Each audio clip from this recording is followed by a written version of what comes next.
Across the country about the rate of drug abuse, especially among young people. A report by the United Nations shows that 1 in 7 adults is involved in substance abuse.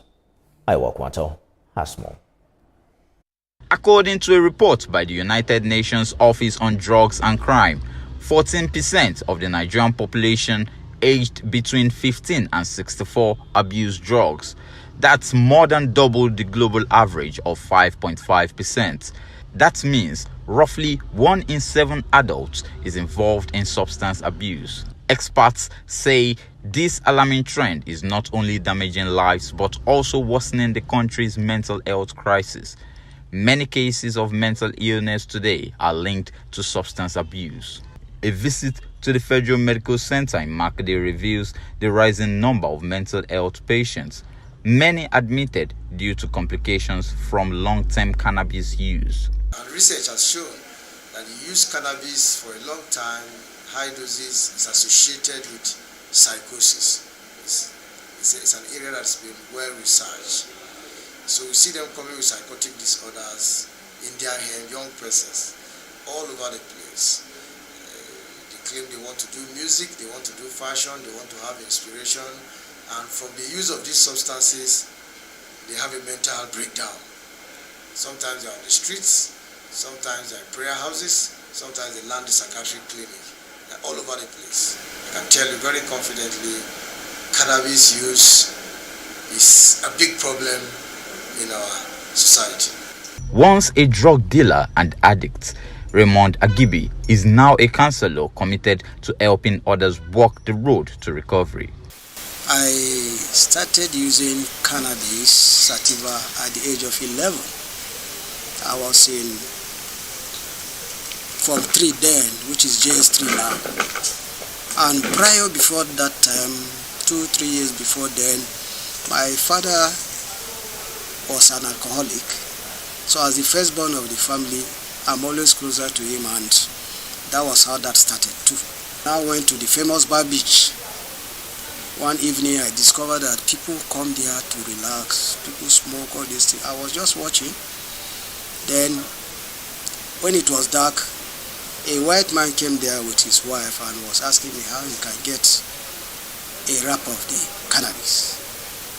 So I promised getting him one, which I went that night, I got it. Then cannabis, a wrap was sold for 15 naira also. But this man gave me 200 naira. Immediately, what came to my mind was, that means I can be making money from this thing. And that was how I became a dealer. At a seminar, I went to share experience. The convener of that seminar after that called me that, what am I really doing? I said, no, nothing for now. That this thing I've just said, do I know I can make a career out of it? I said, okay, but how do I go about it? I'm not a graduate. He said, you don't need to be a graduate. That I will talk to you. So after some weeks, he called me that there is a training that will be going on somewhere about drug addiction management. He wanted me to attend that training. So that was how I paid, and I attended the training for about 4 weeks or so. Certificate awarded. And the next step, make you have a license for counseling too.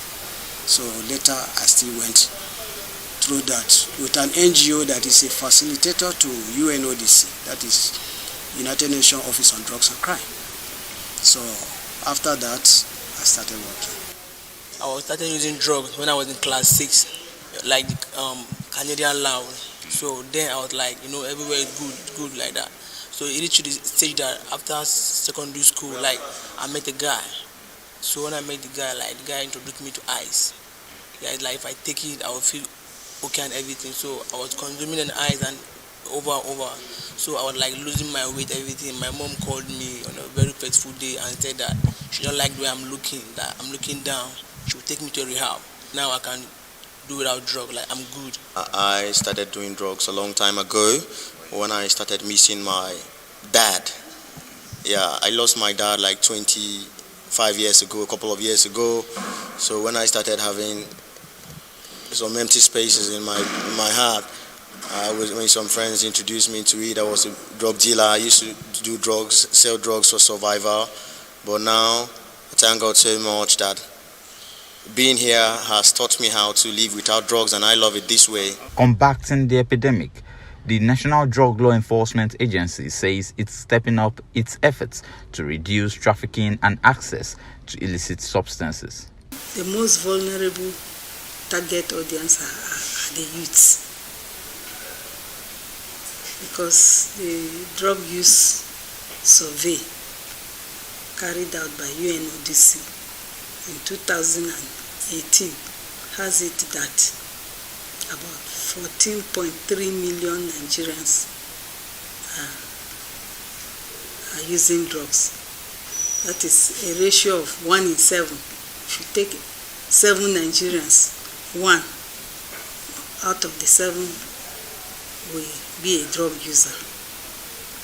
And then most worrisome that women and children are also getting indulged. So the drug abuse problem is a problem that we have to tackle holistically and collectively as a society. In local communities, traditional institutions are getting involved in providing solutions. Go and report to the government that let them just come and help us. We make council every Wednesday. We make council in our area. We call aiders to join us so that we can easily finish one and for all. But no way. When they come, when they started going, they say, you dare to the chief meeting where he called. You dare to the chief meeting where you called. Please be aware of yourself. So what do you do? As the fight against substance abuse continues, what's clear is this is a national emergency, one that requires medical support, legal enforcement, and community involvement. If you or someone you know is struggling with addiction, help is available. Reach out to your local health department, religious organization, or a certified rehabilitation center.